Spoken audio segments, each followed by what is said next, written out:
Princess Diana, যাকে চেনেন না এমন মানুষের সংখ্যা খুবই কম। 1961 সালে ব্রিটিশ রাজপরিবারে জন্ম তার। ছিলেন প্রিন্স চার্লসের প্রথম স্ত্রী। দেখতে যেমন সুন্দর, তেমনি ব্যক্তিত্বের দিক থেকে অতুলনীয়।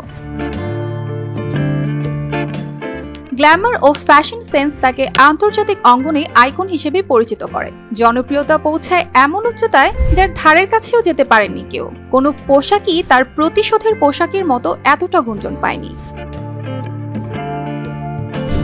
ডায়না প্রাথমিকভাবে তার লাজুকতার জন্য পরিচিত ছিলেন, কিন্তু তার কারিশমা এবং বন্ধুত্বসুলভ আচরণ তাকে জনসাধারণের কাছে প্রিয় করেছিল।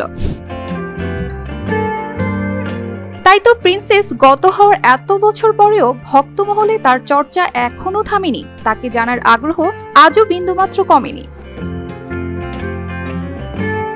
তারই স্মরণে এবার হংকং এর একটি নিলাম ঘর K11 মিউজিয়াতে প্রিন্সেস ডায়নার ফ্যাশন লুক সমন্বিত একটি প্রদর্শনী করার ঘোষণা দিয়েছে। সেখানে প্রয়াত ব্রিটিশ রাজকুমারীর ব্যবহৃত বেশ কয়েকটি ডিজাইনের গাউন, পোশাকের পাশাপাশি রঙিন হ্যান্ডব্যাগ, টুপি এবং জুতা থাকবে, যা তিনি পাবলিক ইভেন্টগুলোতে পরিধান করতেন। জানা যায়, ডায়নার জন্য ডিজাইন করা হলুদ এবং navy two piece suit, Katherine Walker সহ নিলামের বেশিরভাগ আইটেম এর আগে কখনো প্রদর্শিত হয়নি। জুলিয়েন্স অকশনের সহ-প্রতিষ্ঠাতা ও নির্বাহী পরিচালক মার্টিন নোলান বলেন,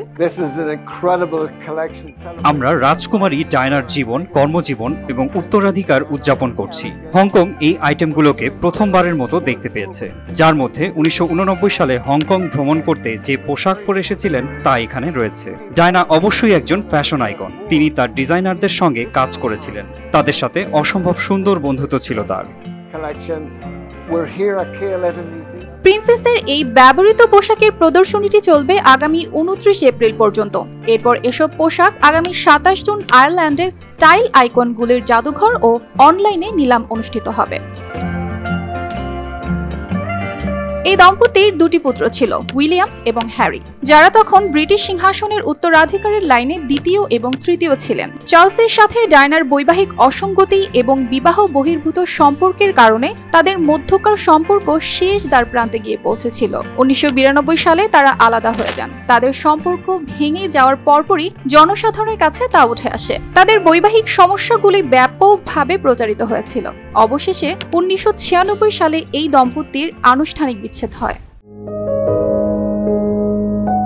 1997 সালে প্যারিসে একটি গাড়ি দুর্ঘটনায় মারা যান ডায়না। ঘটনাটি ভক্তমহল ও বিশ্ব মিডিয়াকে হতবাক করেছিল।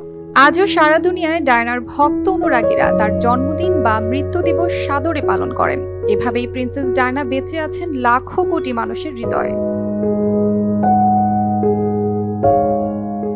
অর্পিতা জাহান, RTV।